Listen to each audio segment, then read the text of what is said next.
He was a billionaire with everything. She was a poor mechanic in a wheelchair with nothing. Their love was never supposed to work. But when their paths crossed, they moved mountains. This story will show you the true power of love in the face of the unthinkable. Click the like button as we proceed. The road stretched endlessly, a dry, stubborn ribbon of earth that refused to be tamed. Each passing vehicle stirred up clouds of red dust that hung in the air long after the engines had faded into the distance. It clung to everything: skin, clothes, tools, settling like a constant reminder of the life Lila lived. Lila adjusted herself slightly in her wheelchair. The metal frame let out a soft creak beneath her. She didn't notice it anymore. The sound had become as familiar to her as her own breathing. What she did notice was the heat. The sun burned high above, relentless and unforgiving, pressing down on her shoulders like a weight. Sweat gathered at her temples, sliding slowly down her face. But she didn't stop. She couldn't afford to. Spread neatly before her was a worn piece of cloth, once bright blue, but now faded and stained with oil and time. On it lay her tools: spanners, screwdrivers, pliers, each carefully arranged, each carrying its own story. To anyone else, they were just tools. To Lila, they were survival. A battered motorcycle sat in front of her, its engine partially dismantled. The owner, a young man no older than 20, stood nearby, watching her with a mix of impatience and curiosity. "You sure you can fix it?" he asked, skepticism thick in his voice. Lila didn't look up. Her hands moved steadily, confidently, tightening a bolt with practiced ease. "If I couldn't," she replied calmly, "I wouldn't be here." The young man shifted uncomfortably. It wasn't the first time she had heard that question. It wouldn't be the last. People always doubted her, not because she lacked skill, but because of what they saw. Or rather, what they thought they saw. A woman in a wheelchair on the side of a dusty road. To them, she was a contradiction. To herself, she was proof. Proof that life could break you and still fail to defeat you. Lila had not always lived this life. There was a time when she ran, when her legs carried her freely through open fields, when laughter came easily, when the world had not yet shown her its cruelty. But that was before the accident, before the whispers, before the pitying looks that followed her everywhere, like a shadow she could never escape. She remembered the day everything changed. The screech of tires, the sharp, violent impact, the silence that followed, and then darkness. When she woke up in the hospital, the first thing she noticed was the stillness. Her body felt wrong, heavy, unresponsive. She tried to move her legs. They didn't move. Panic rose in her chest, fast and suffocating. "Doctor," she had whispered, her voice trembling, "why can't I feel my legs?" The doctor's expression had said everything before his words did. "I'm sorry." 2 words. Simple. Devastating. Her world had ended in that moment, or so she thought. The young man's voice pulled her back to the present. "Is it done yet?" Lila blinked, refocusing. "Almost," she said. She tightened the final bolt, wiped her hands on a rag, and gave a small nod. "Try it." The young man climbed onto the motorcycle, turning the ignition. For a brief second, nothing happened. Then the engine roared to life, smooth, steady, alive. His face lit up instantly. "Ah, it's working." Lila allowed herself a small smile. "Of course it is." He reached into his pocket, pulling out some crumpled notes and handing them to her. She counted quickly, then handed some back. "That's too much." The young man frowned. "But I charge for the work I do," she said firmly. "Not for what you think I need." There was no anger in her voice, just quiet dignity. The young man hesitated, then slowly nodded, taking the extra money back. "Thank you," he said, this time with genuine respect. Lila gave a slight nod. "Drive safe." He rode off, leaving behind a trail of dust that briefly swallowed the world before settling again. Silence returned. Lila leaned back slightly, exhaling. Another job done. Another day survived. Business was unpredictable. Some days she worked from morning till night, her hands never still. Other days stretched long and empty, filled with waiting. Waiting for the next customer, waiting for the next opportunity, waiting for life to move forward. She glanced down the road, squinting slightly against the sun. Nothing, just the endless stretch of red earth and the occasional distant movement. She reached for her water bottle, taking a small sip. It was warm. Everything was warm. Even the air felt heavy. Still, she stayed, because leaving meant missing a chance, and chances were rare. A low, unfamiliar sound broke through the quiet. Lila's head lifted instantly. Her ears had become trained over the years, able to recognize the subtle language of engines. This one was struggling. She narrowed her eyes, focusing on the road ahead. A sleek black SUV appeared in the distance, moving slowly, unevenly. Even from afar, she could tell something was wrong. The engine sputtered, coughed, then jerked forward again. Lila straightened slightly in her chair. "Come on," she murmured under her breath. The vehicle drew closer, the problem becoming more obvious with each passing second. Then finally, it stopped, just a few meters away from her. Silence followed, thick, heavy, the kind of silence that comes after something gives up. The driver's door opened. A man stepped out. Lila's eyes studied him carefully. He was tall, well-built, dressed in a crisp, expensive suit that didn't belong on a road like this.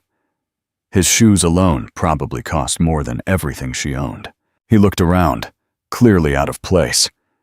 Frustration flickered across his face as he pulled out his phone, checking for signal. Nothing.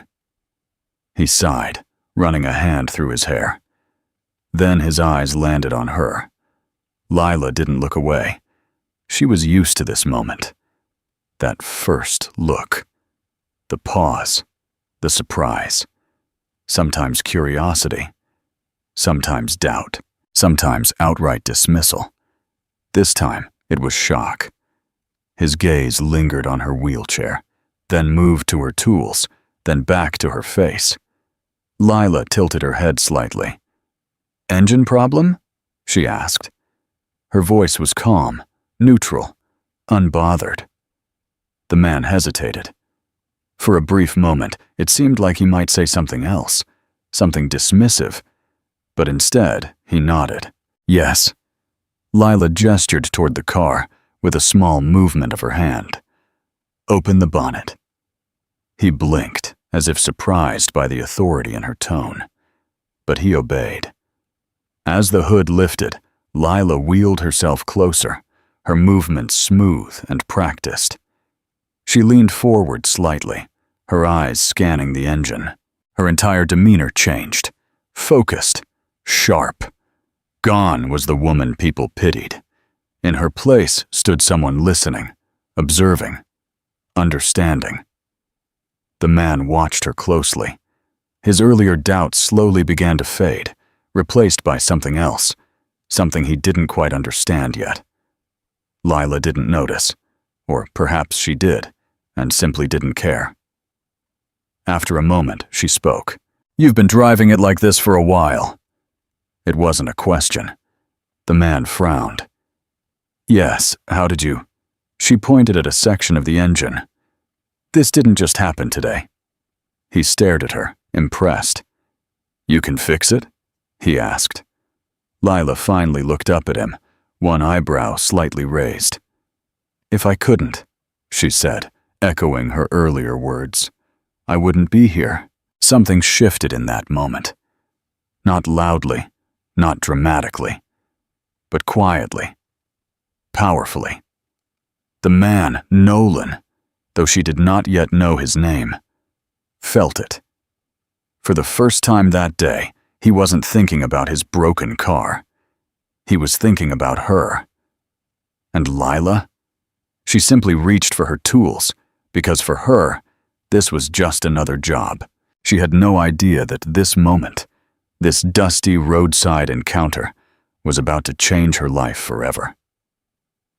The engine ticked faintly as heat rose from beneath the hood, carrying with it the sharp scent of oil and metal. Nolan stood still, one hand resting on the edge of the open bonnet, his mind caught somewhere between disbelief and curiosity. He had seen many things in his life: boardrooms filled with powerful men, multi-millionaire deals sealed with handshakes, luxury cars lined up like trophies in his father's mansion. But this was different, because nothing in his world had prepared him for her. Lila leaned forward slightly in her wheelchair, her brows drawn together in concentration. The sun caught the fine beads of sweat on her forehead, but she didn't wipe them away this time. She didn't seem to notice anything except the engine. Her fingers moved with quiet precision, touching, testing, adjusting. It wasn't rushed. It wasn't careless. It was deliberate. Nolan found himself watching her hands. There was something oddly captivating about the way she worked. No hesitation, no uncertainty, just confidence. "Pass me that spanner," she said suddenly without looking up. Nolan blinked. "Sorry." She tilted her head slightly toward her tool cloth. "The 12mm spanner, beside the screwdriver." Her tone wasn't rude, but it wasn't polite either. It was direct, used to being obeyed. For a brief second, Nolan almost smiled. No one spoke to him like that. Not employees, not strangers, not even his friends. But here she was treating him like an assistant. And strangely, he didn't mind. He reached down, picked up the tool, and handed it to her. "Thank you," she said, still focused on the engine. No glance, no extra acknowledgement, just work. Nolan slipped his hands into his pockets, studying her more closely now. Who was she? How did she learn this? Why was she here instead of somewhere better?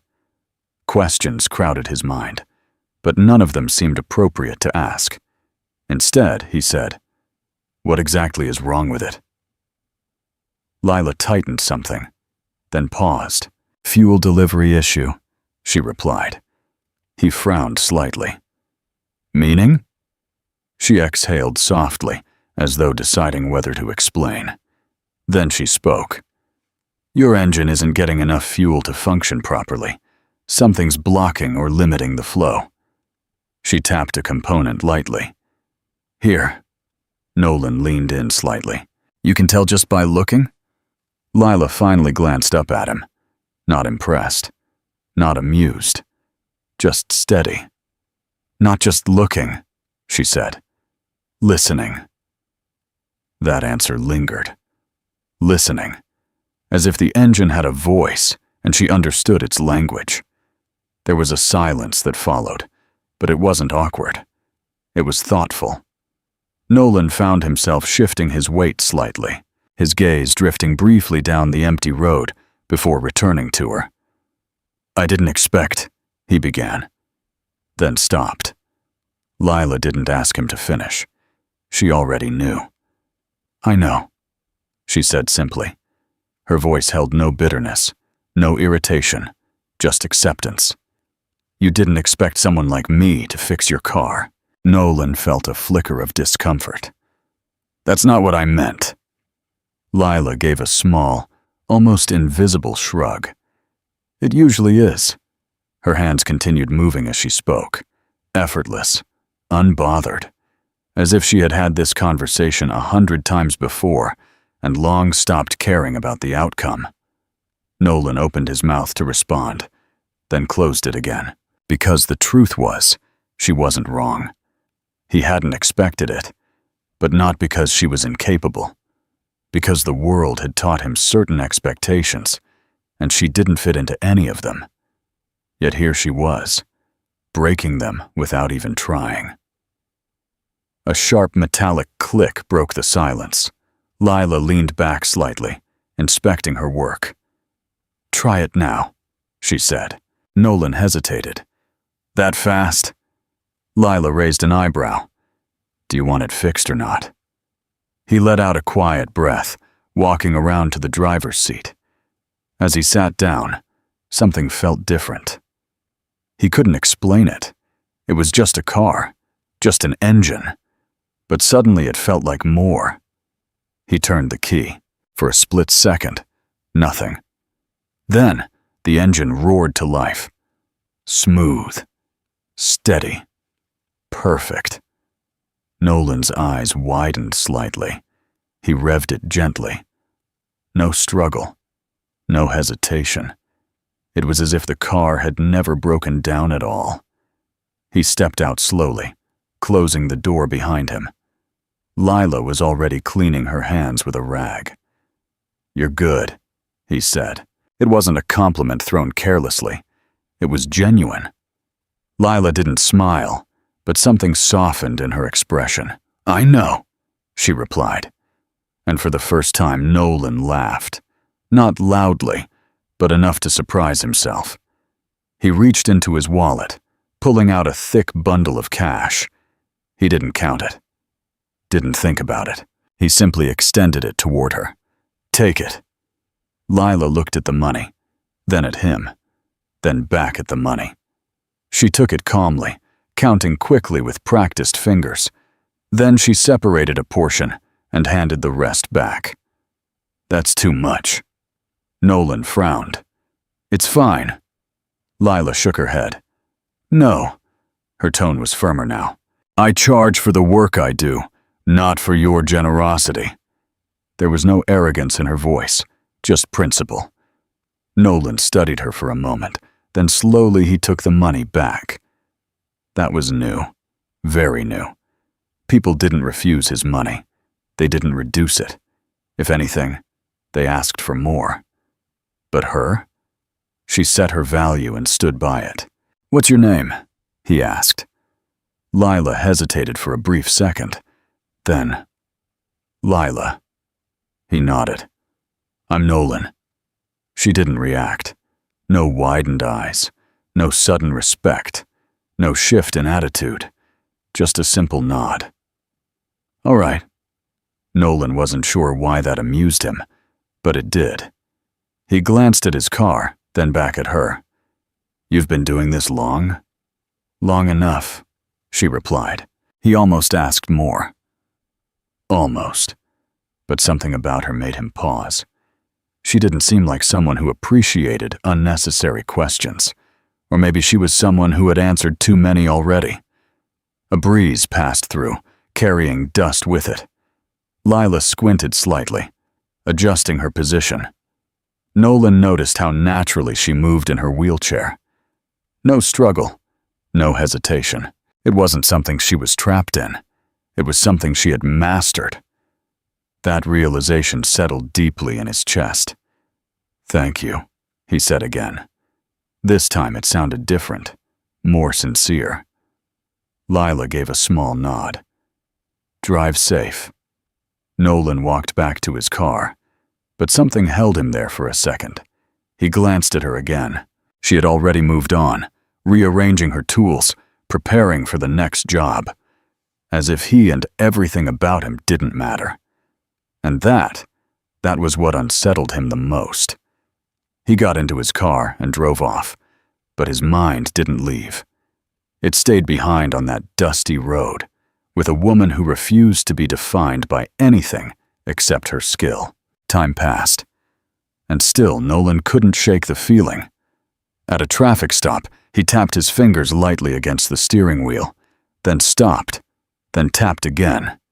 Restless, unfocused. This wasn't like him. He was a man of control, precision, clear decisions. But now, his thoughts were scattered, and all of them led back to one person. Lila. He exhaled slowly, shaking his head. "It's nothing," he muttered to himself. "Just a mechanic. Just a moment. That's all it was." But deep down, he knew that wasn't true. Because for the first time in a long time, someone had treated him like he was ordinary. And instead of feeling insulted, he felt seen. Back on the dusty roadside, Lila picked up another tool. Her movement steady as ever. But for just a brief moment, she paused, her gaze drifting toward the direction the car had disappeared. Then, she shook her head slightly and continued working. Because for her, he was just another customer. Or at least, that's what she told herself. The road looked exactly the same. Dusty, quiet, unchanging. But somehow, it didn't feel the same to Nolan. He slowed his car as he approached the familiar stretch, his fingers tightening slightly around the steering wheel.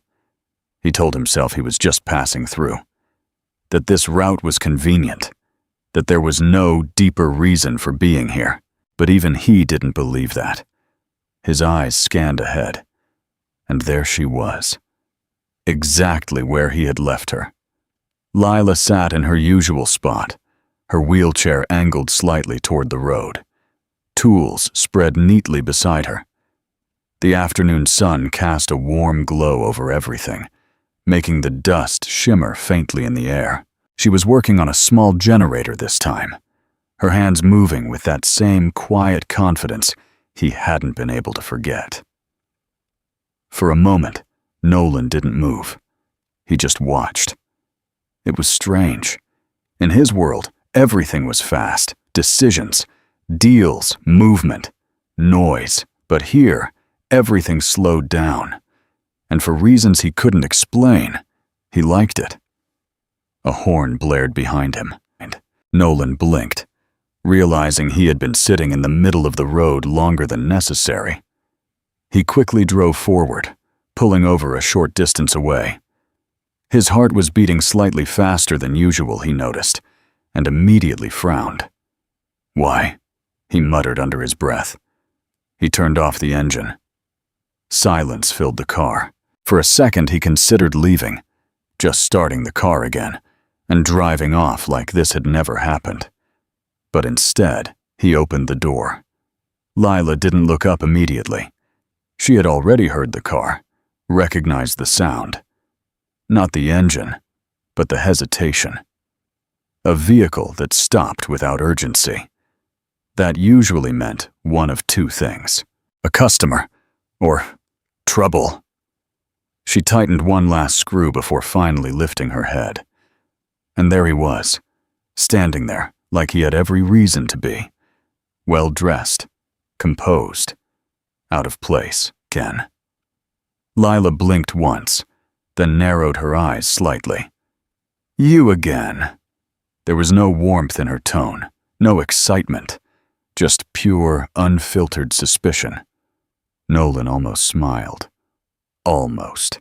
Instead, he slipped his hands into his pockets. "My car is fine," he said. Lila raised an eyebrow. "Then why are you here?" Straight to the point. No small talk. No pretending. Nolan hesitated, because suddenly he didn't have a good answer. He started, then stopped. Lila crossed her arms slightly, waiting, unimpressed, unmoved. "I wanted to say thank you properly," he finished. Lila stared at him for a long second. Then she let out a small, dry laugh. "Properly?" Her gaze flicked briefly to his car. "Your car is working." "It is." "You paid me." "I did." She looked back at him. "So what exactly is missing?" Nolan exhaled quietly. That question landed harder than he expected, because the truth, He didn't know. I don't know, he admitted. That answer surprised her. Lila tilted her head slightly, studying him more carefully now. People like him didn't say, I don't know. They usually had answers, confidence, certainty. But this was different. She murmured. Then she turned back to her work. If you don't know, I can't help you. Nolan blinked. That wasn't the response he expected. Wait. Lila didn't look up. I'm working. And just like that, he was dismissed. For a brief second, Nolan stood there, unsure of what to do. No one ignored him like this. No one brushed him aside. But instead of feeling offended, he felt something else. Amusement. You always treat your customers like this? He asked. Lila picked up another tool. Only the ones who don't need help. Nolan let out a quiet laugh. Fair. He glanced around, noticing the lack of other customers. You're not busy. Lila didn't miss a beat. I'm still working. Another silence fell between them, but this one felt different. Less tense. More curious. Nolan stepped a little closer, careful not to invade her space. What are you fixing? He asked. Lila paused briefly, then answered. Generator. Can I see? She glanced up at us at him. For a moment, it looked like she might refuse. Then she shrugged slightly. If you want. Nolan crouched beside her, his expensive trousers brushing against the dusty ground. He didn't seem to care, and that, Lila noticed. She shifted slightly, giving him a better view. This part is worn out, she explained, pointing. It affects the ignition. Nolan leaned in, genuinely paying attention. And you can fix it? For now, she said, but it will need replacement eventually. There it was again, that clarity, that honesty. She didn't oversell, didn't exaggerate, just facts. You're very straightforward, he said. Lila glanced at him briefly. Life is easier that way. Nolan nodded slowly. He believed that. Or at least, he wanted to. A light breeze passed, lifting a bit of dust into the air. Without thinking, Nolan reached out and held down the edge of her tool cloth before it could flip. Lila noticed, and this time, she paused. It was such a small thing, but it wasn't necessary. He didn't have to do it. He wasn't gaining anything from it. Thank you, she said quietly. Nolan looked at her, and for the first time, there was a hint of softness in her voice. You're welcome, he replied. They worked in silence for a while after that. Not together, but not separately either. Nolan found himself watching her again. Not in the obvious way, but in the details. The way she adjusted her position effortlessly. The way her hands moved without wasted motion. The way her face shifted slightly when she was concentrating. You've been doing this long? He said after a while. Lila didn't look up. Yes. How did you learn? She tightened something, paused, then continued. Life taught me. Nolan frowned slightly. That's not an answer. Lila glanced at him. It's the only one you're getting. He raised his hand slightly in surrender. All right. But the curiosity didn't leave him. If anything, it grew. Do you always work here? He asked. Yes. Most days. Nolan nodded slowly, then asked the question he had been holding back. Don't you ever want more? Lila stopped. Completely. The air shifted. Subtle, but noticeable. She slowly turned her head toward him, her expression unreadable. What do you mean by more?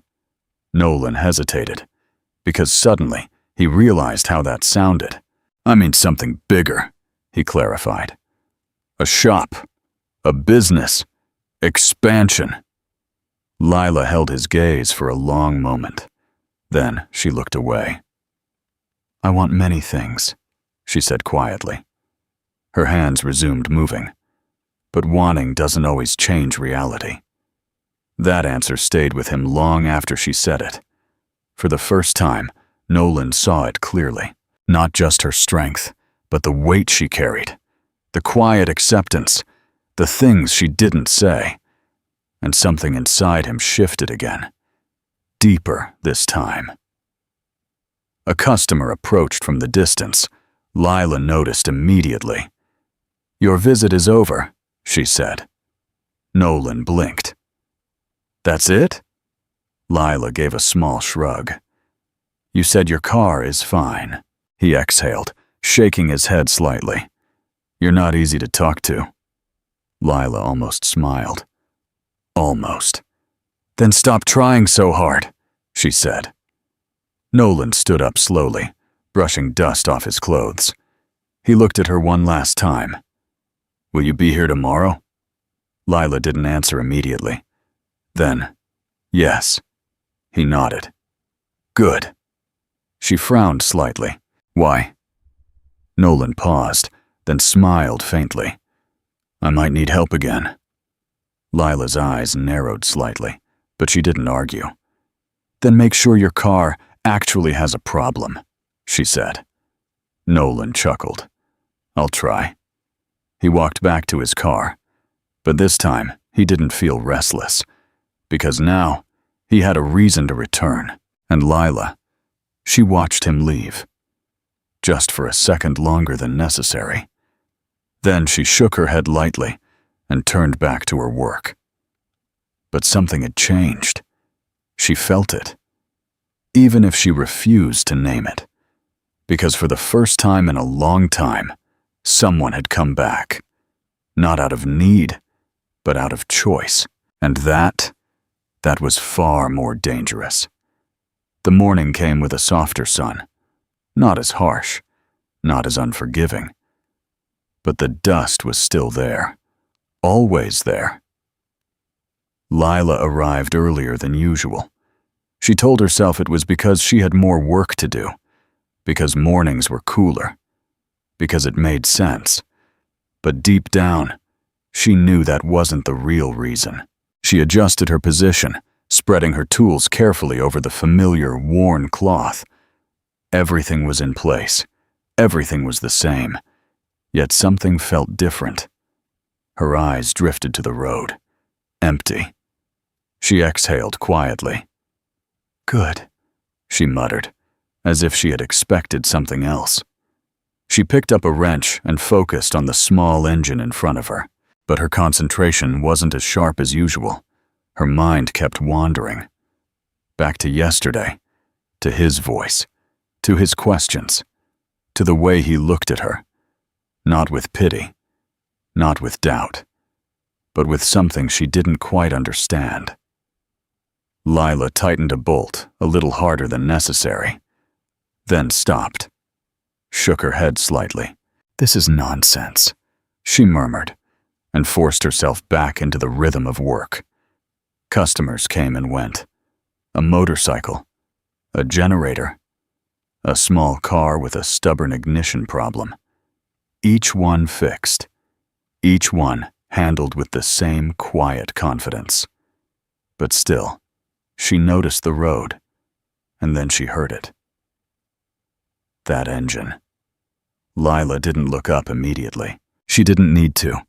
She recognized it now. The car slowed, stopped. She let out a small breath she didn't realize she was holding. Then finally, she looked up.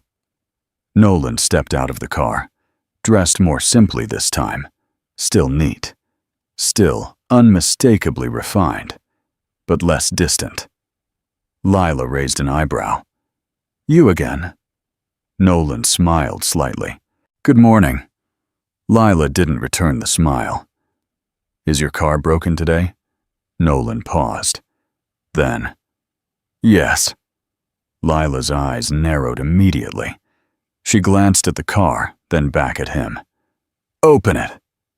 Nolan walked to the front and lifted the bonnet. Lila wheeled herself closer, her expression focused. She leaned forward, scanning the engine. Her hands moved lightly across the familiar parts. Then she stopped. Silence. Slowly, she leaned back and looked at him. "There's nothing wrong with your car." Nolan didn't respond immediately. Lila crossed her arms. "You lied." Her voice wasn't loud, but it carried weight. Nolan exhaled softly. "Yes." Lila stared at him for a long moment. Then she shook her head. "You wasted my time." She turned her wheelchair slightly, ready to move away. "I wanted to see you," Nolan said. That stopped her. Not dramatically, not instantly, but enough. Lila didn't turn back immediately. Her hands rested still on the wheels, her expression unreadable. "That's not a good reason," she said after a moment. Nolan stepped closer. "Maybe not," he admitted. "But it's the truth." Lila turned slowly to face him now. Her eyes searched his face carefully as if trying to find something hidden beneath his words. "Why?" she asked. The question was simple, but heavy. Nolan hesitated, because for once, he didn't have a calculated answer. "I don't know," he said. Lila frowned slightly. "You don't know why you came back?" Nolan shook his head slowly. "I just did." That answer lingered between them. Strange, incomplete, but honest. Lila studied him for another moment. Then she sighed quietly. "You're a very confusing person," she said. Nolan let out a small laugh. "I've been told that before." Lila almost smiled. Almost. She turned back to her tools. "If you're not here for work, don't distract me." Nolan didn't leave. Instead, he stayed. And after a few minutes, he sat down on the dusty ground. Lila noticed immediately. Her hands paused mid-motion. She glanced at him, then at his clothes, then back at him. "You'll stain that," she said. Nolan shrugged. "It's just clothes." Lila looked at him for a second longer than necessary. Then she returned to her work. But something had shifted again. "Why are you really here?" she asked after a while. Nolan leaned back slightly, resting his hands behind him. The sun warmed his face, but he didn't seem to mind. "I told you," he said. "I wanted to see you." Lila shook her head. "That's not enough." Nolan looked at her. "And what would be enough?" Lila didn't answer immediately. She tightened something, adjusted another. Then she spoke. "People like you don't come back for no reason." Nolan tilted his head slightly. "People like me?" Lila finally looked at him fully. "Yes." She gestured lightly toward him. "Your clothes, your car, the way you talk." Her voice softened slightly. "You don't belong here." The words weren't meant to insult. They were simply true. Nolan nodded slowly. "Maybe not." Lila frowned. "Then why are you here?" This time, he had an answer. "Because you are." The air stilled. Lila's grip tightened slightly on her tool. That was unexpected. She looked away quickly, focusing back on the engine. "You talk too much," she muttered. Nolan smiled. "And you don't talk enough." Lila almost laughed. Almost. Silence settled again, but now it felt different. Warmer. Softer. After a while, Nolan spoke again. "Can I ask you something?" Lila sighed. "You've been asking since yesterday." He chuckled. "Fair enough." Then, "Were you always a mechanic?" Lila froze. Not completely, not obviously, but enough. Her hand slowed. Her expression changed, just slightly. "No," she said quietly. Nolan noticed immediately the shift, the hesitation. "What changed?" he asked gently. Lila didn't respond. Seconds passed. Then she put down her tool and leaned back slightly. For the first time, she wasn't working. "There was an accident," she said. Her voice was calm but distant. Nolan sat up slightly, his attention fully on her now. "I lost the use of my legs," she continued. No drama, no emotion, just fact. But somehow that made it heavier. "I couldn't go back to what I used to do," she added. "So I learned something else." Nolan felt something tighten in his chest. "You taught yourself?" he asked. Lila nodded. "How?" She shrugged slightly. "Watching, asking, trying, failing." Then she looked at him, and trying again. Nolan held her gaze, and for the first time, he saw it fully. Not just strength, not just resilience, but survival. Pure, unfiltered. "You make it sound easy," he said. Lila shook her head. "It wasn't." A small pause. Then, "But I didn't have a choice." That sentence settled deeply between them. Nolan leaned back slightly, exhaling. In his world, there were always choices, options, backups, safety nets. But her world, it was different. And for the first time, he truly understood that. After a while, Lila spoke again. "What about you?" Nolan blinked. "Me?" Lila nodded. "You ask questions. Answer one." He smiled slightly. "All right." She waited. Nolan looked out at the road briefly, then back at her. "I grew up with everything," he said. Lila didn't react. She simply listened. "Money, comfort, opportunities," he continued. Then he paused. "But none of it felt like mine." Lila's eyes shifted slightly. "What do you mean?" she asked. Nolan exhaled. "My life was planned before I even understood it," he said. "What I would study, who I would become, even," he hesitated slightly, "who I would marry." Lila frowned. "That's not normal." Nolan gave a small, humorless smile. "In my world, it is." Silence followed. Two people, two completely different lives, and yet somehow sitting in the same space. Lila looked at him for a long moment. Then she nodded slightly. "That sounds exhausting." Nolan laughed softly. "It is." For a while, neither of them spoke, but neither of them felt the need to leave, because for the first time, they weren't just strangers. They were two people beginning to understand each other. And somewhere in between, something fragile, something new, was beginning to grow. The day began like any other, but it didn't feel like it. Lila noticed it the moment she woke up. There was a strange restlessness sitting in her chest. Quiet, persistent, impossible to ignore. She tried to shake it off, tried to convince herself it was nothing, just another morning, just another day on the roadside. But something in her refused to settle. She arrived at her usual spot earlier than usual, her wheels leaving faint tracks in the dry earth behind her. The air was still cool, the sun only beginning to rise, casting a soft golden light across the road. For a brief moment, everything felt peaceful. Then her thoughts returned. Nolan, his voice, his questions, the way he listened, the way he saw her. Lila exhaled sharply. "This is foolish," she muttered.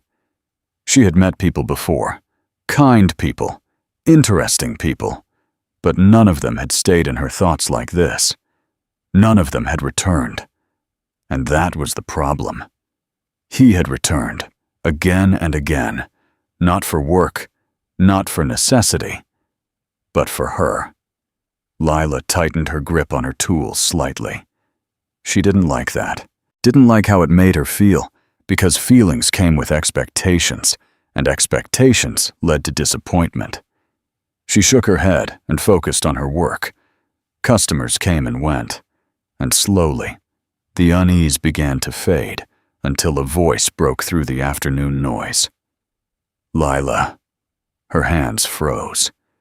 She knew that voice. Slowly, she turned. But it wasn't him. It was a regular customer. Loud. Talkative. Always full of stories no one asked for. Lila relaxed slightly. "What is it?" she asked. He grinned, holding up his phone. "You didn't tell me you know big people." Lila frowned. "What are you talking about?" He stepped closer, excitement practically radiating off him. "This man, this Nolan, you fixed his car, right?" The name hit her instantly. Her chest tightened. "Yes," she said slowly. "Why?" His grin widened. "Why? You don't know who he is?" Lila's frown deepened. "No." He laughed loudly. "Ah, Lila, you're joking." He thrust the phone toward her. "See for yourself." Lila hesitated for a second. Then she looked, and everything changed. Her eyes scanned the screen. A photo. Clear. Sharp. Undeniable. It was him. Nolan. But not the Nolan she knew. This one stood in a perfectly tailored suit, surrounded by cameras, reporters, flashing lights. Behind him was a massive building. Glass, steel, wealth, power. The headline beneath the image read, "Young billionaire Nolan expands business empire." Lila's fingers tightened slightly on the edge of her wheelchair. "No," she whispered. He laughed again. "You mean you didn't know? That man is a billionaire. One of the richest young men in this country." Lila didn't respond. She couldn't, because suddenly, everything made sense. The car, the clothes, the confidence, the calmness. He didn't just belong to a different world. He owned it. "And you fixed his car like he was a normal customer," he continued, still amused. "Lila, you're something else." Lila forced a small smile. But inside, everything was unraveling. He eventually left, still talking, still laughing. But his voice faded into the background because Lila wasn't there anymore. Her mind was somewhere else, replaying every moment, every conversation, every look. "You don't belong here." She had said that, and he had agreed. But he hadn't told her the truth. Not fully. Not clearly. Her chest tightened. "Why?" she whispered to herself. "Why hide it? Why pretend? Why come back?" Like he was just a normal man. The answer came quickly, because he wanted to, because he could, because people like him had the luxury of choosing how they showed up in the world. Lila's jaw tightened. She didn't. Her reality was not something she could step in and out of. It was constant, unavoidable, real. And suddenly, what had felt genuine felt different, felt like a game.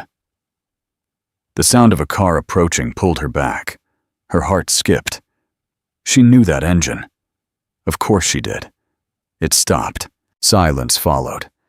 Then the door opened. "Lila." His voice, the same, but now it sounded different. She didn't look up immediately. She needed a moment, just one, to steady herself. Then she lifted her head. Their eyes met, and Nolan knew instantly something was wrong. Her expression had changed. The warmth, gone, replaced by something colder, sharper. "What happened?" he asked quietly. Lila held his gaze. Then she reached beside her, picked up the phone the customer had forgotten, and held it up. Nolan's eyes dropped to the screen, and everything became clear. He exhaled slowly. "So," Lila said. Her voice was calm, too calm. "You're a billionaire." It wasn't a question. Nolan looked back at her. "Yes." The word hung in the air, heavy, final. Lila nodded slowly. "I see." Silence stretched between them. Nolan took a step closer. "I wanted to tell you." "When?" She cut in. Her eyes locked onto his. "When exactly were you planning to tell me?" Nolan paused, because he didn't have a good answer. He started, then stopped. Lila let out a small, humorless laugh. "Let me guess," she said. "You were waiting for the right time." Her voice sharpened slightly. "The perfect moment?" Nolan shook his head. "It wasn't like that." Lila leaned forward slightly. "Then what was it like?" There it was, the question he couldn't escape. "I didn't want it to matter," he said finally. Lila blinked. Then she laughed. But this time, there was no humor in it. "You didn't want it to matter?" She shook her head slowly. "That's easy for you to say." Her voice cracked slightly, but she steadied it quickly. "You get to choose when your money matters," she continued. "When it shows, when it doesn't." Her hand tightened on the wheel of her chair. "I don't have that choice." The words hit harder than anything else she had said. Nolan felt it, deeply. "I wasn't pretending," he said quietly. Lila looked at him. "You were," she replied. Simple, direct, painfully true. "You came here acting like you were just normal," she continued. Nolan frowned slightly. "I am normal." Lila's eyes flashed. "No," she said. "You're not." The silence that followed was suffocating. "You don't wake up worrying about your next meal," she said. "You don't sit here all day hoping someone will come. You don't know what it feels like to be looked at and dismissed before you even speak." Each word landed like a blow. "You don't get to call yourself normal," she finished. Nolan didn't argue, because he couldn't, not after that. "I just wanted you to know me," he said softly. Lila's expression faltered for just a second, but she caught herself. "Then you should have told me the truth," she said. Her voice was quieter now, but somehow more painful. "Because now," she hesitated, then finished, "I don't know what was real." That sentence broke something. Nolan stepped closer. "It was all real." Lila shook her head. "I don't know that." Her eyes met his again. "And that's the problem." Silence fell. Long, heavy, unforgiving. Finally, Lila turned away.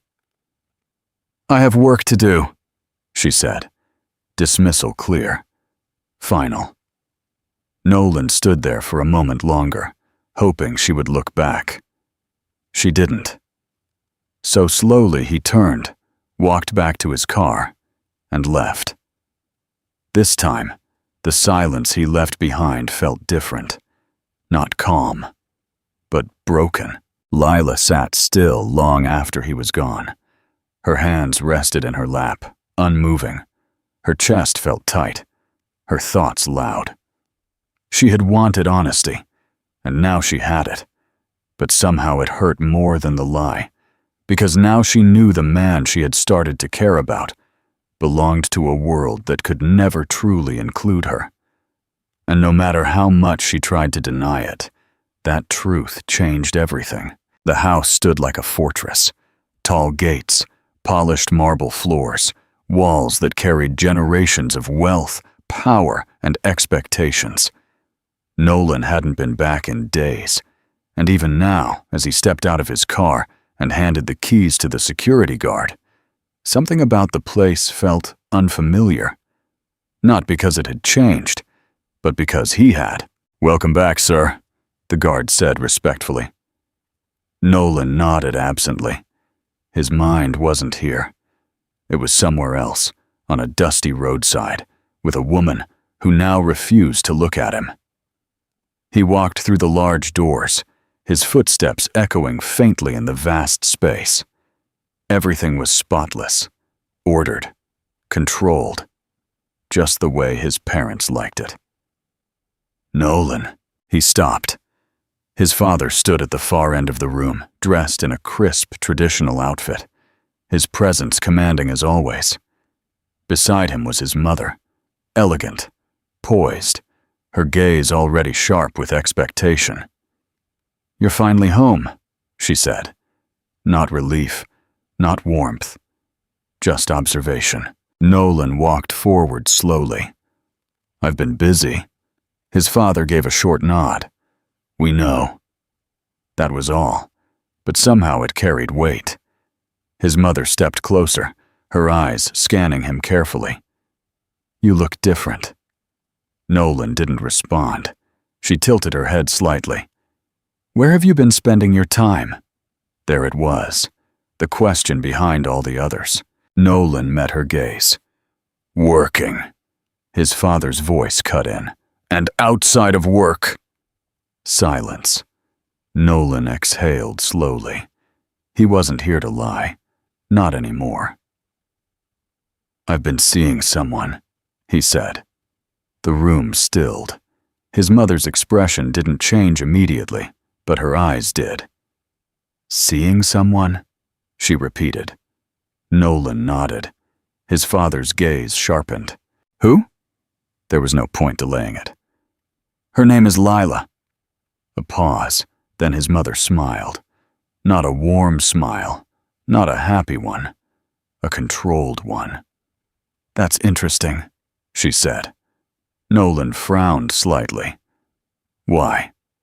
She glanced at his father briefly, then back at him.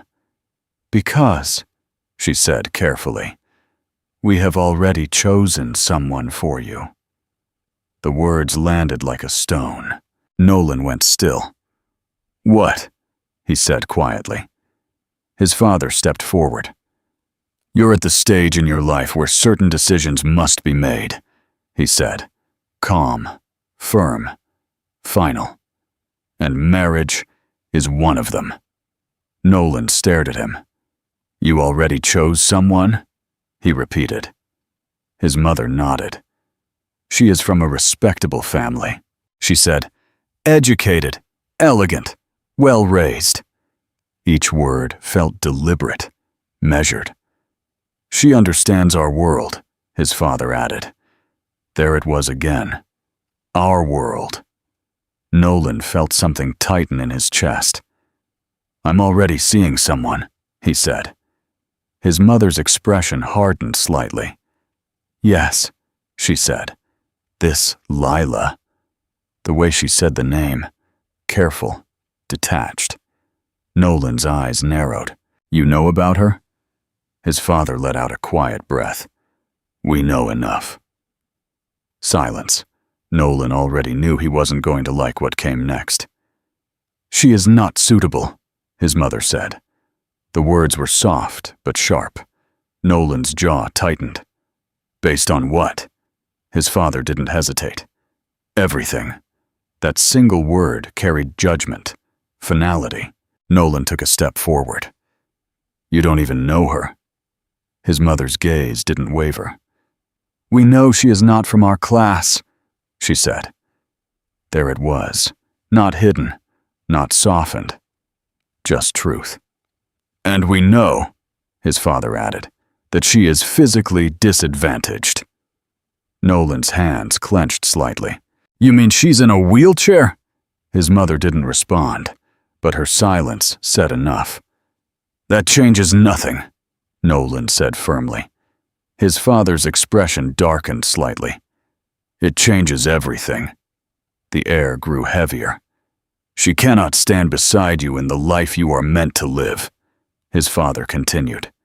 "She already does," Nolan replied. His voice was steady, unshaken.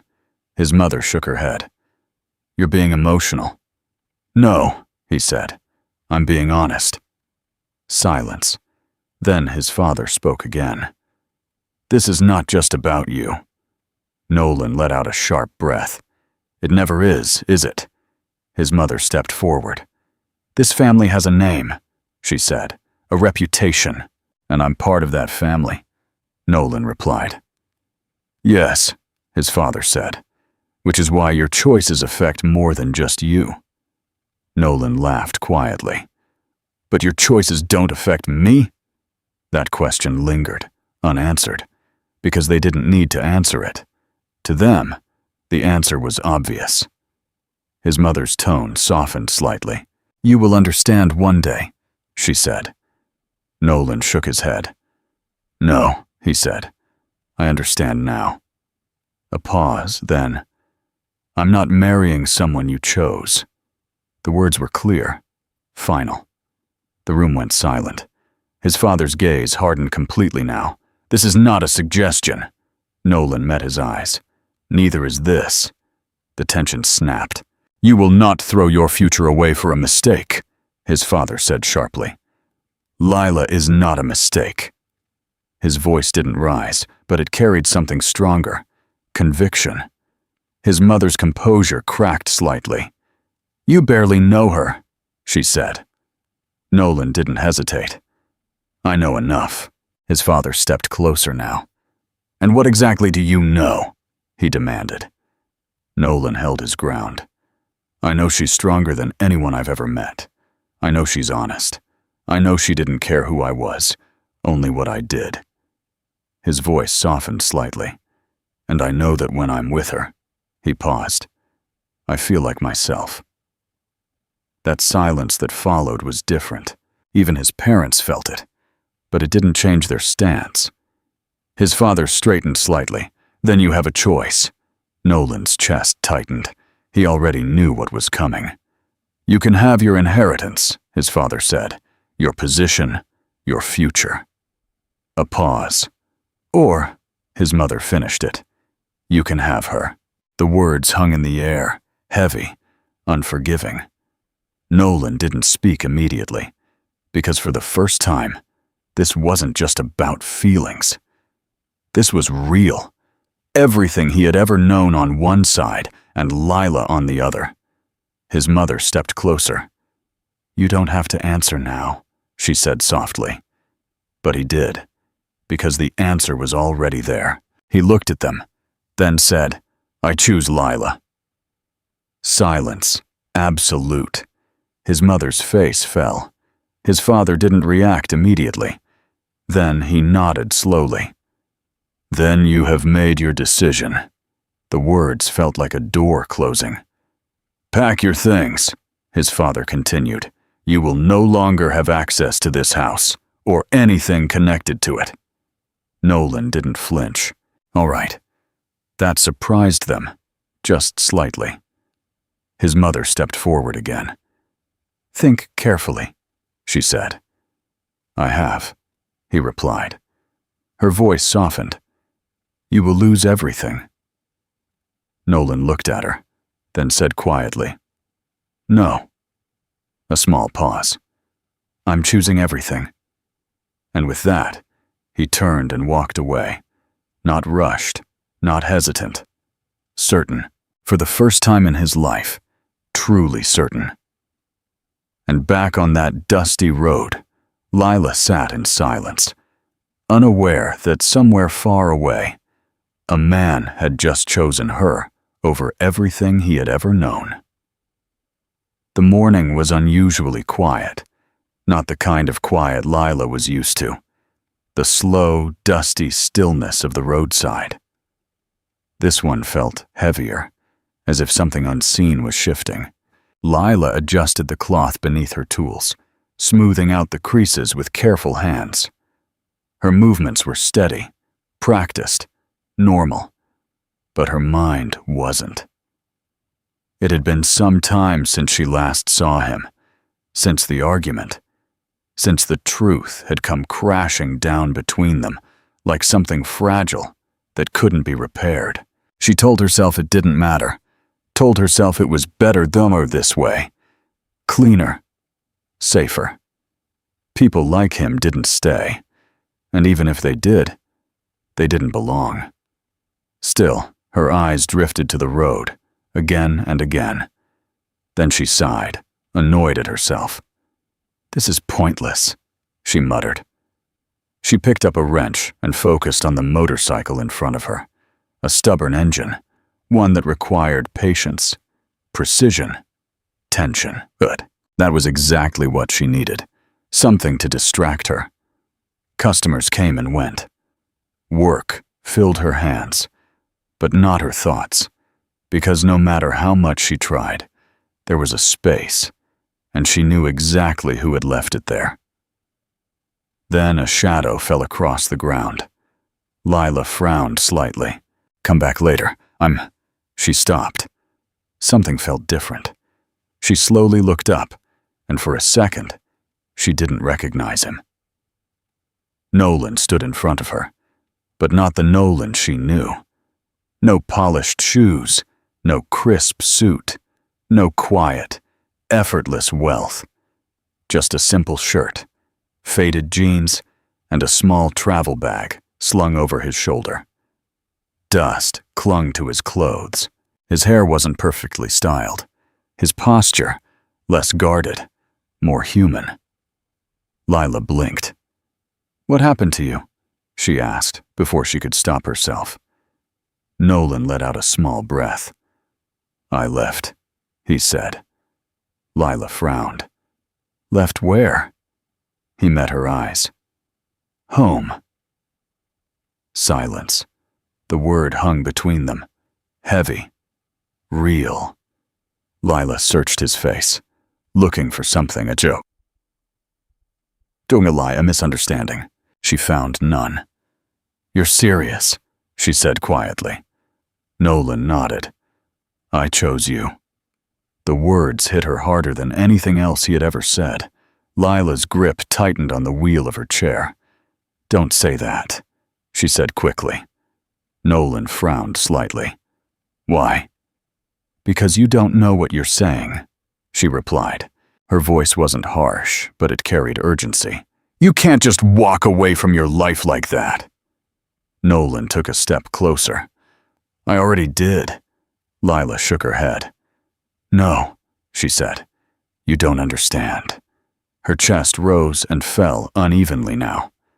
"That's your family, your home, your future." Nolan's voice softened. "And you're part of my future." Lila looked away immediately. "That's not the same thing." "It is to me." The simplicity of his answer made it harder to fight. Lila swallowed. "You're going to regret this," she said. Nolan didn't hesitate. "No, I won't." She laughed slightly, but there was no humor in it. "You say that now," she said. "But what happens when reality sets in?" She gestured around them. "This is my life." Her voice dropped slightly. "This dust, this heat, this uncertainty." She looked back at him. "Can you live like this?"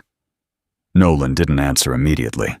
He looked around, really looked at the road, at her tools, at the small space she occupied in a world that had never made room for her. Then he nodded. "Yes." Lila shook her head. "No." Her voice broke slightly now. "You don't get it."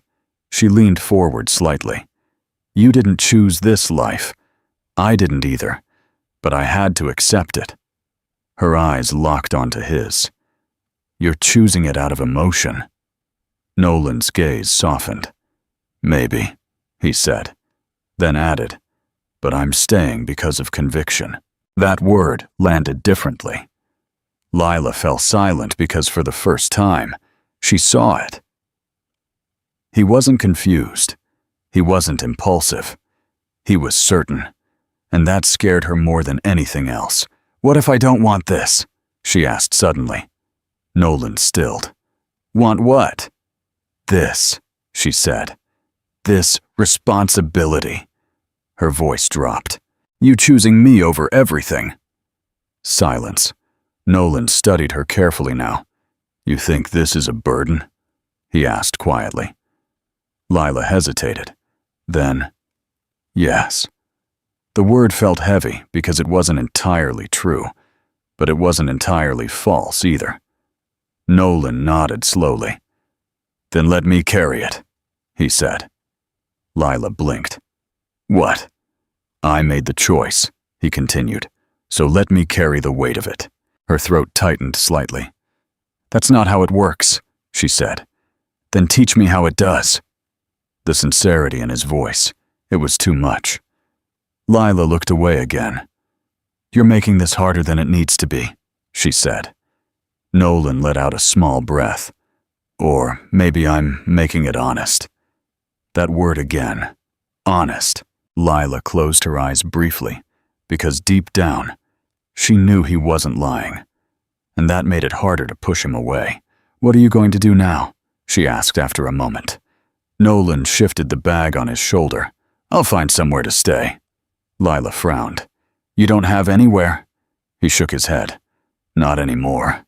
That reality settled heavily between them. For the first time, this wasn't just words. This was real. "You left everything," she said quietly. Nolan nodded. "Yes." Lila looked at him for a long moment. Then she exhaled slowly. "There's a small place nearby," she said. Nolan blinked. "What?" "A rental," she continued. "Nothing special, but it's manageable." Nolan's expression softened. "You'd show me?" Lila hesitated, then nodded. "After I finish work." Nolan smiled slightly. "Thank you."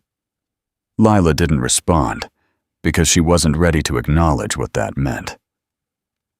Later that evening, the sun dipped low, painting the sky in soft shades of orange and gold. Lila wheeled herself slowly down a narrow path, Nolan walking beside her. The area was quiet, simple, far from the life he had known. She stopped in front of a small building. "This is it," she said. Nolan looked at it. It wasn't impressive, not large, not luxurious, but it was real. He nodded. "It's perfect." Lila glanced at him. "You don't have to pretend." "I'm not." She studied his face carefully. Then, for the first time, she believed him. Time passed. Nolan settled into the small house. Life changed quickly. No drivers, no staff, no comfort waiting at his fingertips. Just effort. He learned how to cook, badly. He learned how to clean, slowly. He learned how to exist without everything being done for him. And through it all, he kept showing up every day to the roadside, not as a customer, but as someone who stayed, who helped, who tried. Lila watched him closely, waiting for regret, for frustration, for the moment he would realize what he had lost. But it didn't come. Instead, he adapted, and slowly, something inside her began to shift because this time, he didn't just say he chose her. He proved it every single day. And for the first time in her life, Lila felt something unfamiliar. Not survival, not endurance, but something softer, something dangerous. Hope. The first morning felt different. Not quiet, not peaceful, but uncertain. Nolan woke up to the sound of a rooster crowing somewhere in the distance. He frowned slightly, eyes still closed, his body instinctively waiting for the familiar hum of an air conditioner. It didn't come. Instead, warm air filled the small room, heavy and still. His eyes opened slowly. The ceiling above him was plain. No intricate design, no chandelier, just simple. Reality settled in. He was no longer in his father's mansion. He sat up, running a hand through his hair. For a moment, he just sat there, thinking. Then he exhaled. "No going back," he muttered. There was no regret in his voice, just acknowledgement. He stood, stretching slightly before stepping outside. The compound was quiet, the morning light soft against the small buildings around him. This was his life now, and for the first time, he had to build it himself. Later that morning, he arrived at the roadside. Lila was already there, working on a car engine, her hands moving with focused precision. She didn't look up immediately. "You're late," she said. Nolan checked his wrist out of habit. No watch. He almost smiled. "I didn't know I had a schedule," he replied. Lila tightened something, then leaned back slightly. "You do now."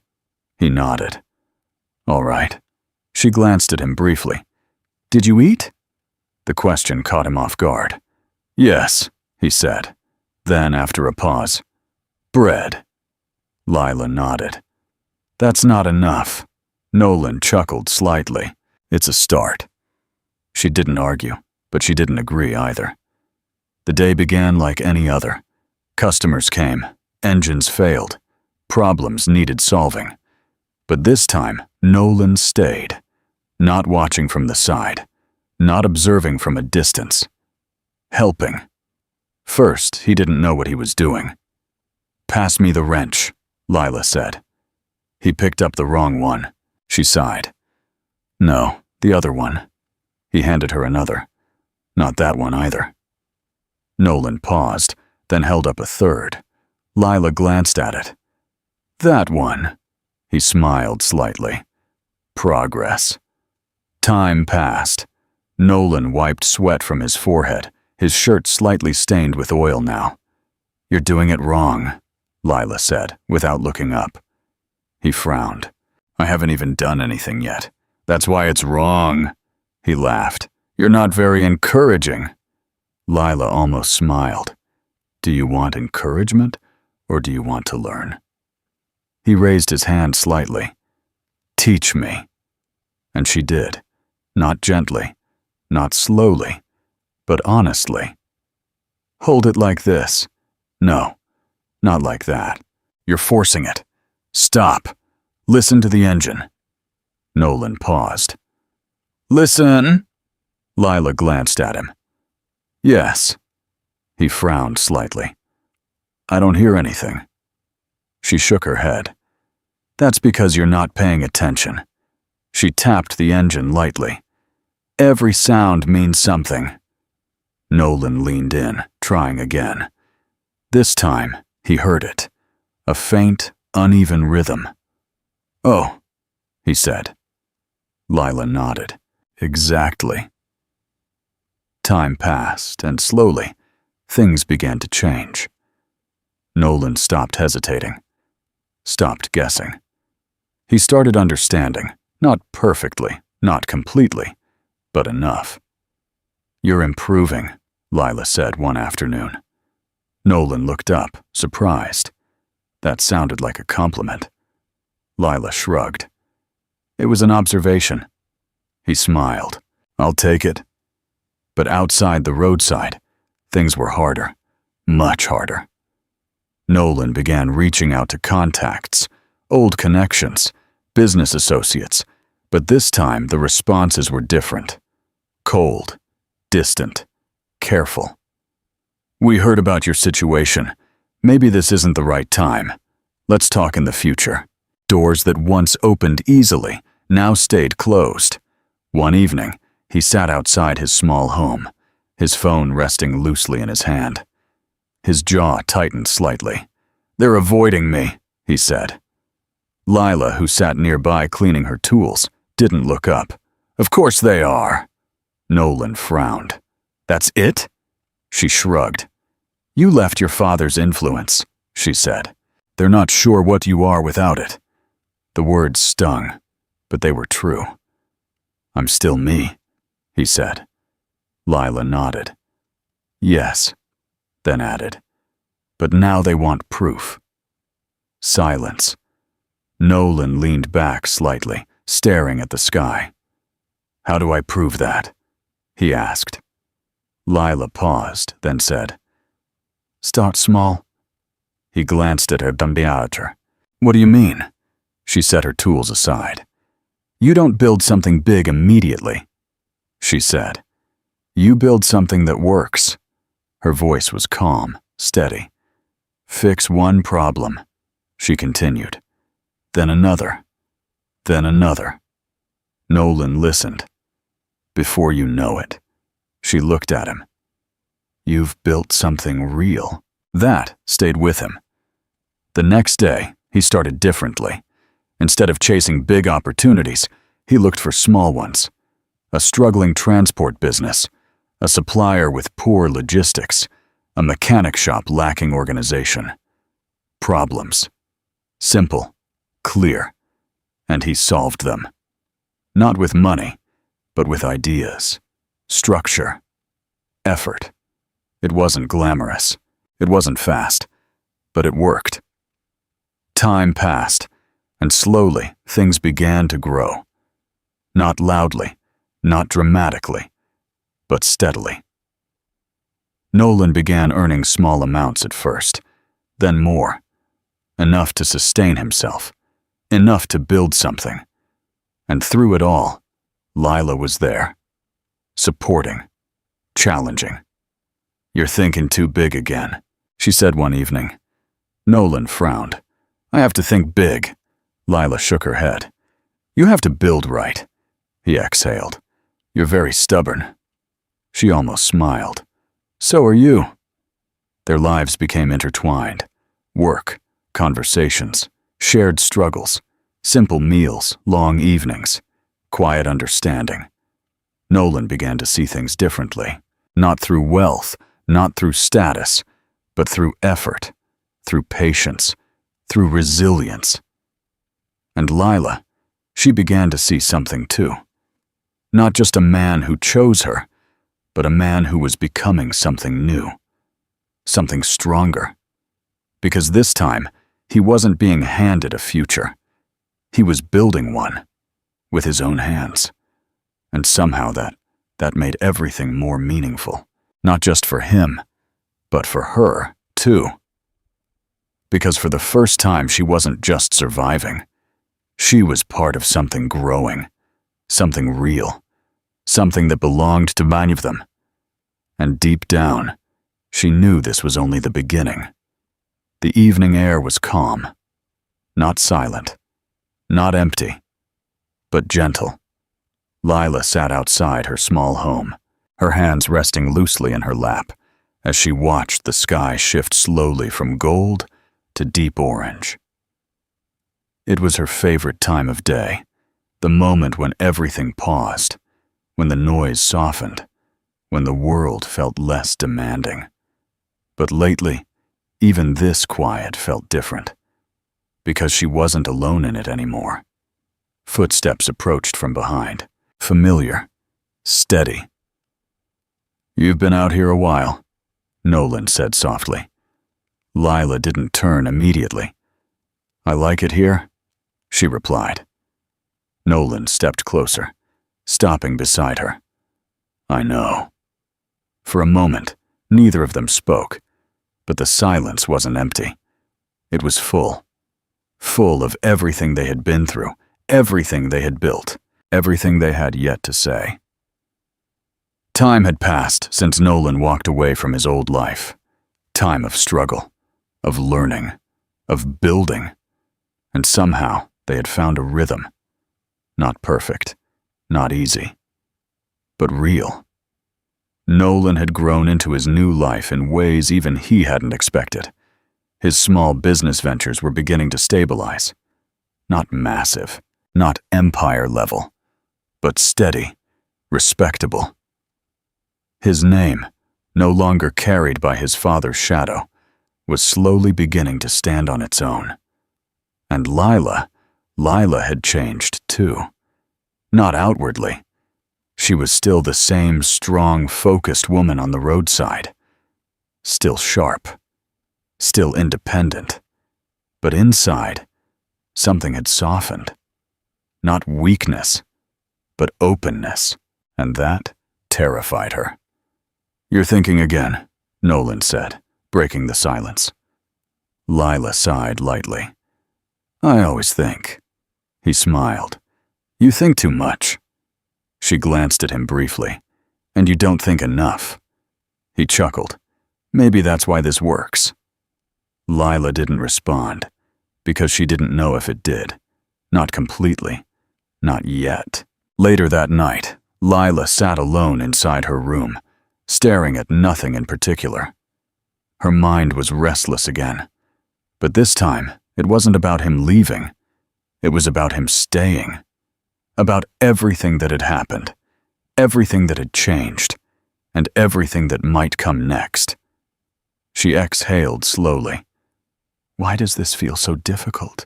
She whispered. Because it shouldn't be. He had chosen her. Proven it. Stayed. Built something real. So why? Why was she still holding back? The answer came quietly. Because it was him. Because now, he wasn't just someone passing through her life. He was part of it. And that made the risk greater. The next day, the roadside was busy. Engines. Voices. Movement. But Lila's focus wasn't as sharp as usual. She tightened a bolt. Too hard. Careful, Nolan said beside her.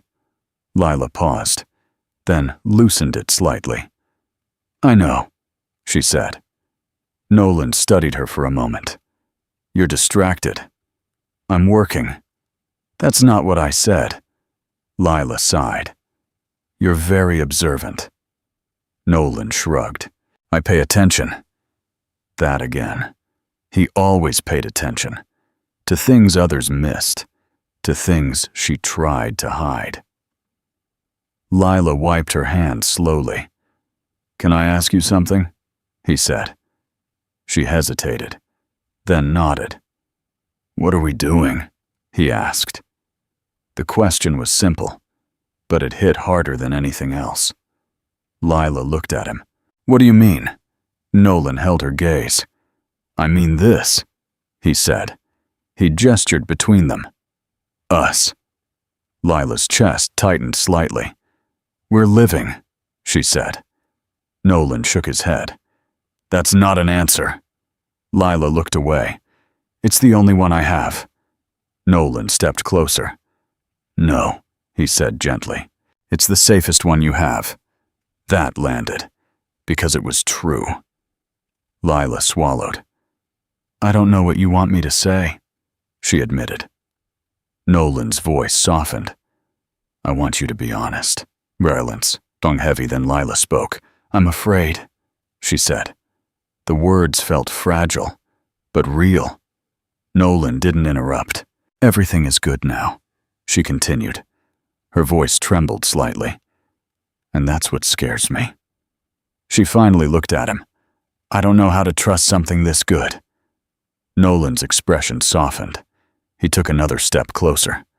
You don't have to trust it all at once, he said. Lila shook her head slightly. That's not how my life works. Then maybe it's time it changes. She let out a small breath. You say that like it's easy. Nolan smiled faintly. I didn't say it was easy. Pause. I just said, it's possible. That night, Lila didn't sleep much. Her thoughts kept circling back to one thing. Possibility. Future. Not just survival. Not just getting through each day. But something more. Something lasting. Something she had never allowed herself to imagine. The following evening, Nolan found her alone again, watching the sky, thinking. He sat beside her quietly, no words, just presence. After a while, he spoke. Marry me. Lila froze, completely. Her breath caught. What? She whispered. Nolan turned to her. I want to marry you. No hesitation, no doubt, just truth. Lila's heart raced. You're serious? Yes. She shook her head slightly. You can't just say something like that. I just did. Lila almost laughed, but emotion caught in her throat instead. This isn't a small decision, she said. I know. You've already given up everything. And I'd do it again." Her eyes filled slightly. "Why?" she asked. Nolan held her gaze. "Because loving you is the only thing that has ever felt completely right." Silence. Deep. Overwhelming. Lila looked away quickly, her chest tightening. "I don't know how to be someone's wife," she admitted. Nolan's voice softened. "Then we'll learn together." She shook her head. "I don't know how to depend on someone." "Then don't," he said. Lila frowned. "What?" "Be with me," he clarified. "Not because you need me." He reached for her hand gently. "But because you choose me." That broke through, because that was the first time someone had said it like that. Not pity, not obligation. Choice. Lila's eyes filled with tears she didn't try to hide this time. "You're not going to leave?" she asked quietly. Nolan shook his head. "No. Even when things get hard, they already have, and you're still here." "Yes." Lila let out a shaky breath. Then, slowly, she nodded. "Okay," she whispered. Nolan's expression softened completely. "Okay." Lila looked at him. "Yes!" A small smile broke through her tears. "I'll marry you." And in that moment, everything changed. Not loudly, not dramatically, but deeply. Because for the first time, Lila wasn't just surviving life. She was choosing it, and she was choosing him. The morning air carried a different kind of energy. Not the heavy stillness Lila once knew, not the uncertain tension of survival. This time felt alive. Lila adjusted the sleeves of her clean, fitted jumpsuit, her reflection staring back at her from the small mirror mounted on the wall. The fabric was new, well-tailored, practical, but refined, a far cry from the worn, oil-stained clothes she used to wear every day. She studied herself for a moment longer, then shook her head slightly. "Still me," she murmured, and that mattered. Behind her, Nolan stepped into the room, buttoning the cuffs of his shirt. Simple, sharp, confident. "Are you ready?" he asked. Lila turned slightly, raising an eyebrow. "For what?" Nolan smiled. "You forgot." She frowned slightly. "No." He stepped closer, adjusting the collar of her jumpsuit gently. "You're opening your shop today." Lila stilled. The words hit her softly, but deeply. "My workshop," she corrected. Nolan nodded. "Your workshop." A small smile tugged at her lips. "Then yes," she said quietly. "I'm ready." The building stood proudly at the corner of a busy street. Not massive, not overwhelming, but solid. Clean. Intentional. A sign hung above the entrance. Lila Auto Works. The letters gleamed under the morning sun. Lila sat just outside, her hands resting lightly on her wheels as she stared at it. For a moment she said nothing, because words wouldn't capture it. This wasn't just a shop. It was proof. Proof of every struggle, every long day, every moment she refused to give up. Nolan stood beside her, watching her quietly. "You built this," he said. Lila shook her head. "We built this," he smiled. "Fair." The opening was simple, no loud celebration, no unnecessary display, just people. Real people. Customers who had known Lila from the roadside, neighbors, small business owners, and curiosity. A lot of curiosity. She has her own place now? That Nolan helped her? They said he used to be rich. No, he is rich. Whispers moved through the small crowd. Lila heard them, but for once they didn't affect her, because she knew the truth.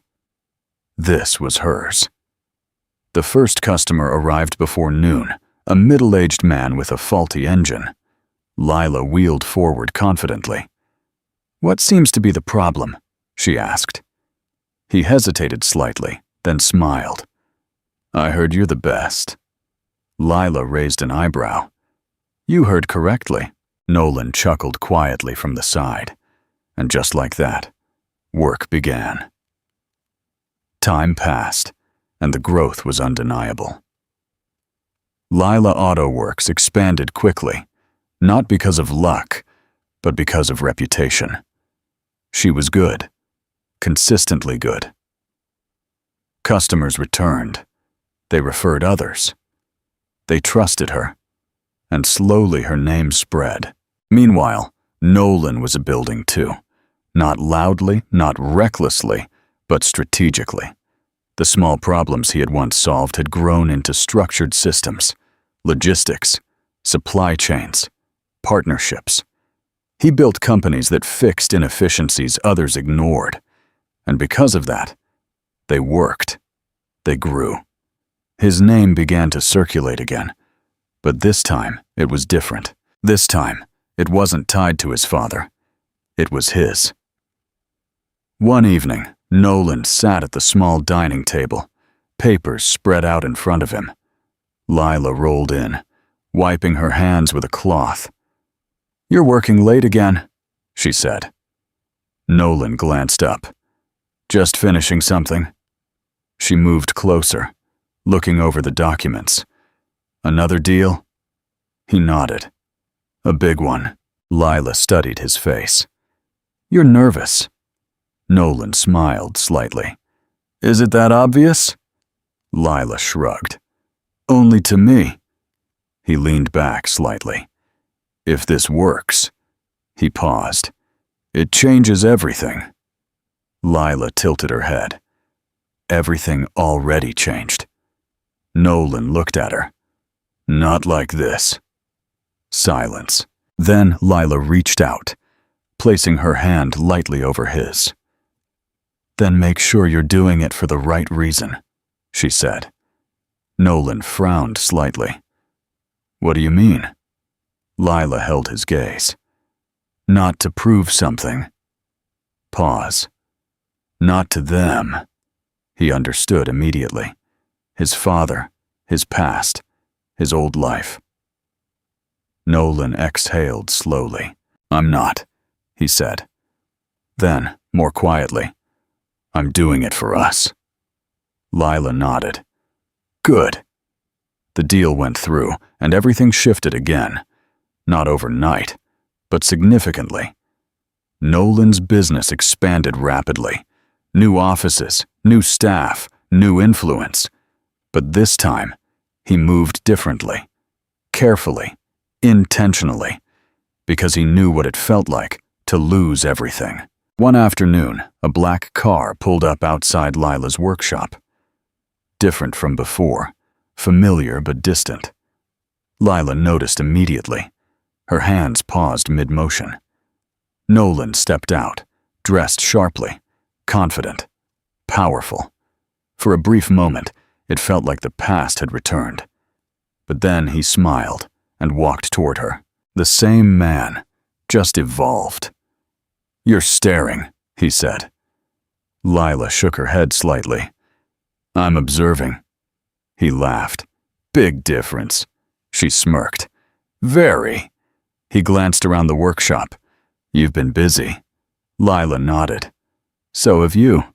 Their eyes met, and in that moment they both understood something. They had grown, not apart, but together. Later that evening they sat outside again. The same quiet, the same sky, but everything else different. "You've built something incredible," Nolan said. Lila looked at him. "So have you." He shook his head slightly. "It's not just about the business." Pause. "It's about who we became." Lila leaned back slightly. "You sound reflective." He smiled. "I am." Silence settled. Then Lila spoke softly. "Do you ever miss it?" Nolan glanced at her. "My old life." She nodded. He thought for a moment, then, "No." Lila studied him. "Not even a little?" He shook his head. "Because this." He looked at her. "This is real." Lila's expression softened, and for the first time she believed it completely. But far away, in a large, quiet mansion, two people sat in silence, watching, waiting, because news had reached them. Their son was no longer struggling. He was rising, and this time, without them. The call came in the middle of the afternoon. Lila was in the workshop, her hands deep inside an engine, her focus sharp as always. The steady hum of tools and low chatter of workers filled the space around her. Nolan stood nearby, reviewing a document on his tablet, occasionally glancing up as if drawn by habit to where she was. Then his phone rang. He almost ignored it. Almost.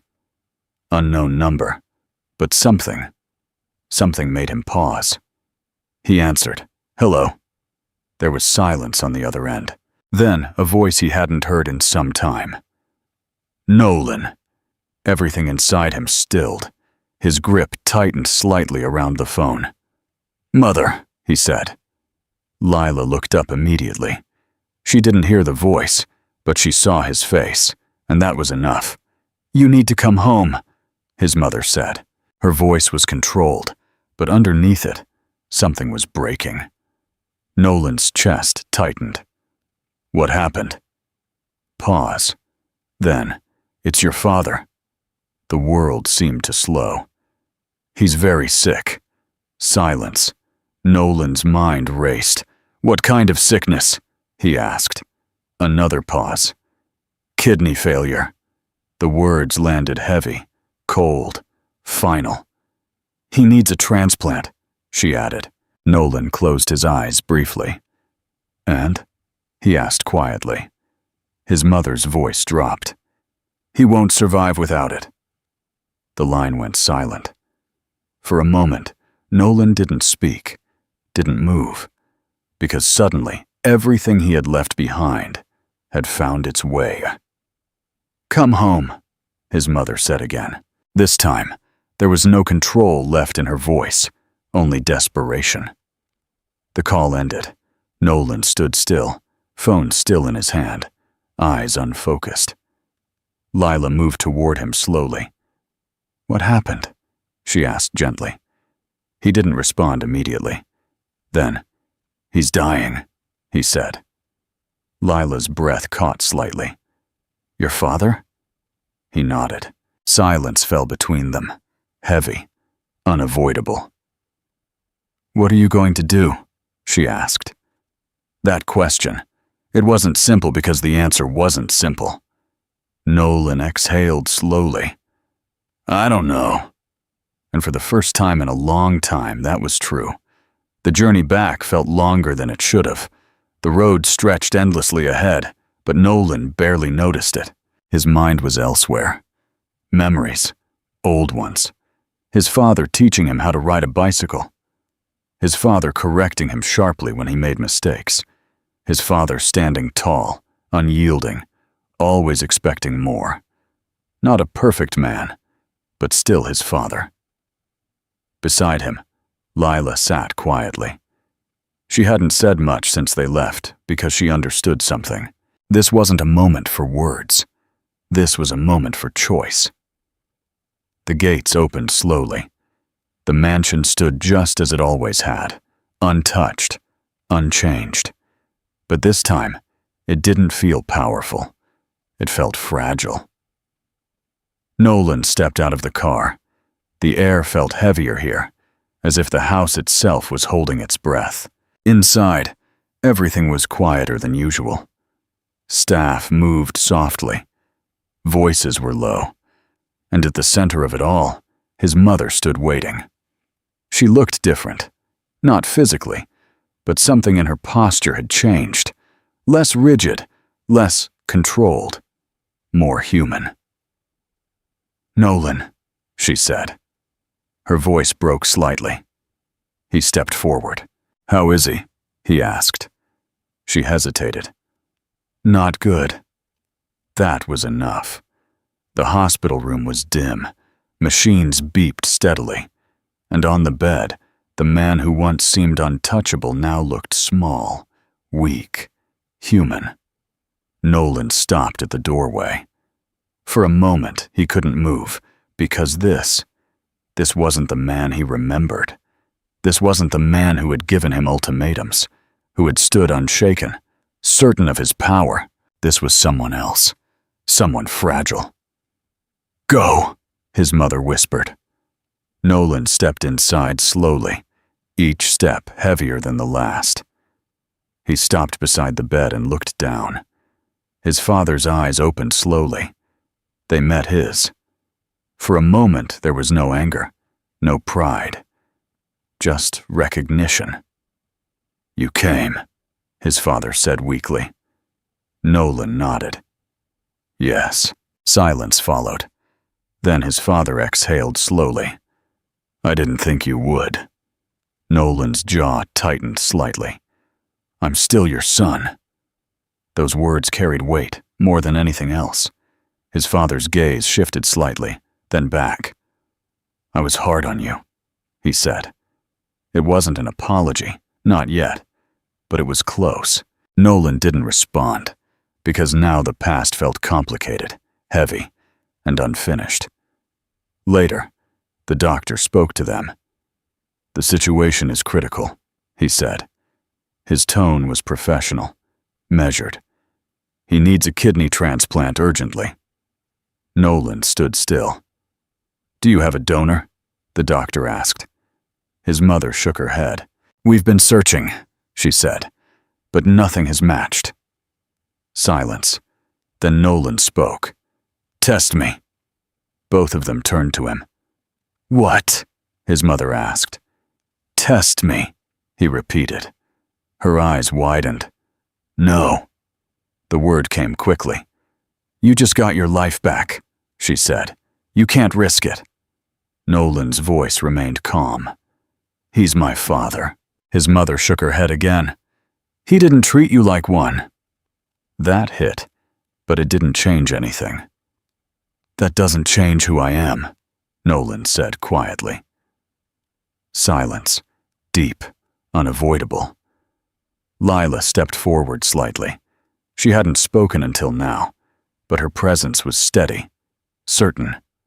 "Let him choose," she said softly.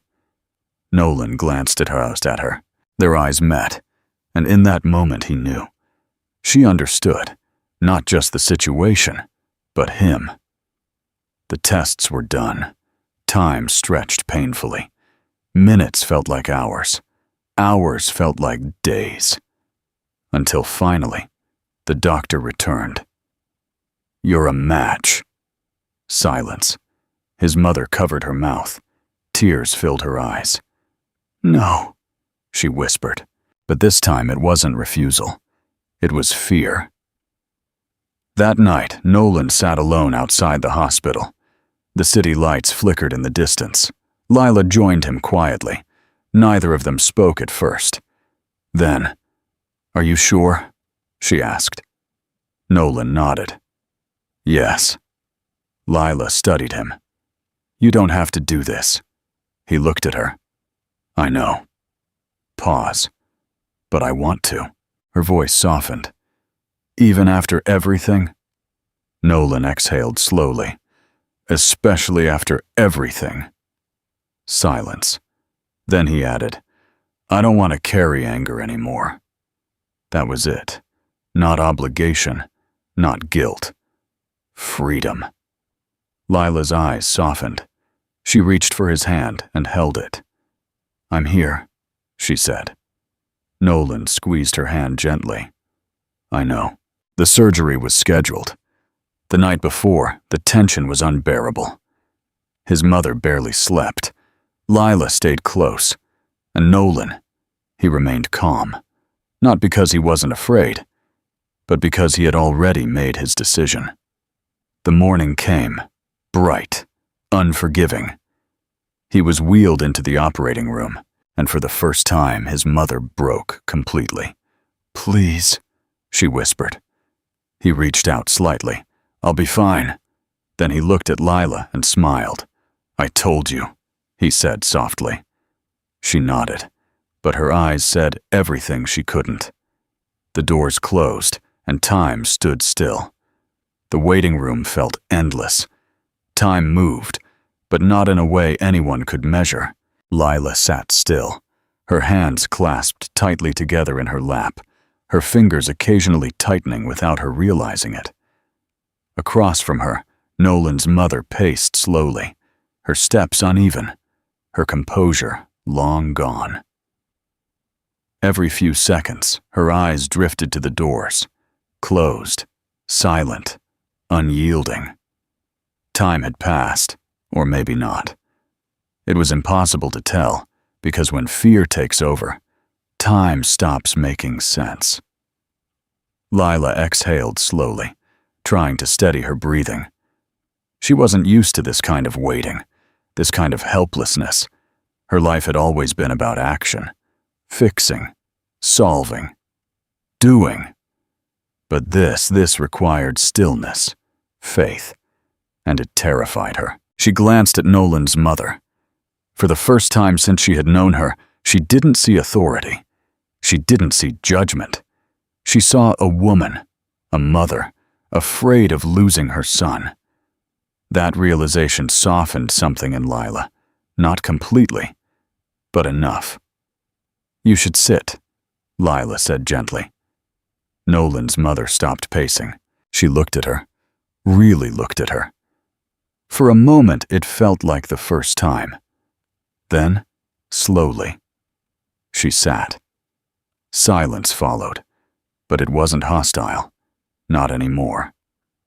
It was shared, heavy but shared. The doors finally opened. Both women stood instantly. The doctor stepped out, removing his gloves. For a second, no one spoke because the answer was written on his face. "It was successful," he said. Everything released at once. A breath, a weight, a fear. Nolan's mother covered her face, tears spilling freely now. Thank you," she whispered.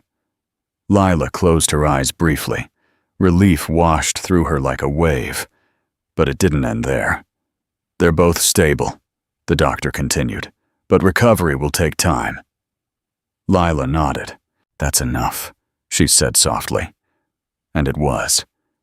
The hours that followed were quieter, less tense, but still fragile. Lila was the first to see Nolan. He lay still on the hospital bed, machines surrounding him, his face pale but peaceful. For a moment, she didn't move, because seeing him like this, it hit differently. This wasn't the confident man who had walked away from everything. This wasn't the man who had stood beside her, building a life from nothing. This was someone vulnerable, and it broke something open inside her. She wheeled closer slowly. "Nolan," she whispered. His eyes opened slightly. It took him a moment to focus. Then he saw her and smiled. Weak, but real. "You're here," he murmured. Lila let out a soft breath she didn't realize she was holding. "Of course I am." He blinked slowly. "How did it go?" Lila leaned closer. "It worked," she said. His expression softened completely. Good. That was his first thought. Not himself, his father. Lila swallowed slightly. "You should rest," she said. Nolan nodded faintly, but before his eyes closed again, he whispered, "Stay." Lila didn't hesitate. "I'm not going anywhere." Time passed. Recovery was slow, careful, but steady. Nolan regained strength gradually, and so did his father. The man who once seemed untouchable now needed help to sit up, to move, to exist. And in that vulnerability, something shifted. Not just in him, but in everything around him. The first time Nolan's father spoke to Lila alone, the room felt quiet in a different way. Not tense, not heavy, but uncertain. Lila wheeled in slowly. He was sitting upright now, supported by pillows, his face still weak, but his eyes clear. He watched her as she approached, not with judgment, not with dismissal, but with something else. Recognition. "You stayed," he said. Lila nodded. "Yes." He exhaled slowly. "You didn't have to."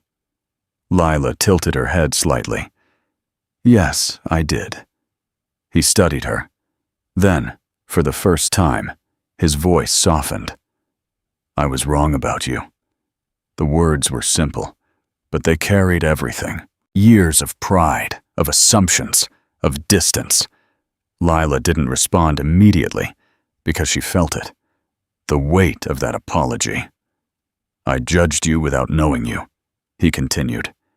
His voice trembled slightly. "And I almost lost my son because of it." Silence. Deepy. Then he looked at her fully. "I'm sorry. No pride, no hesitation. Just truth."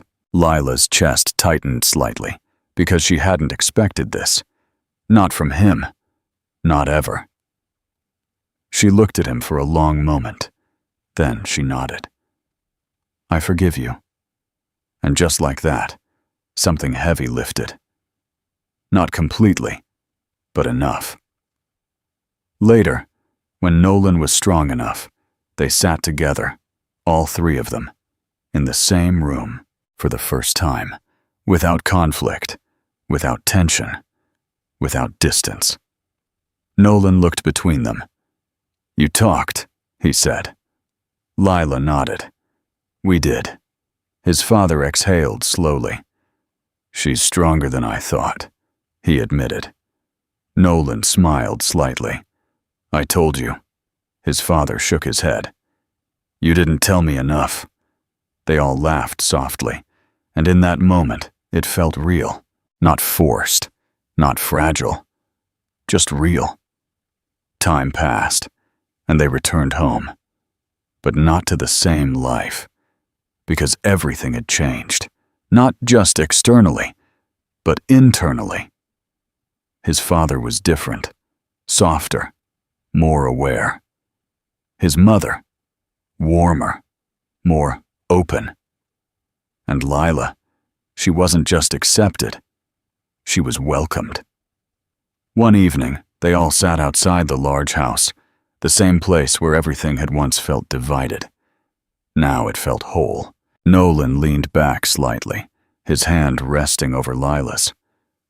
"You know," he said, "if this had happened before," he paused, "I don't think we would be here." Lila nodded. "We wouldn't." His father looked at them.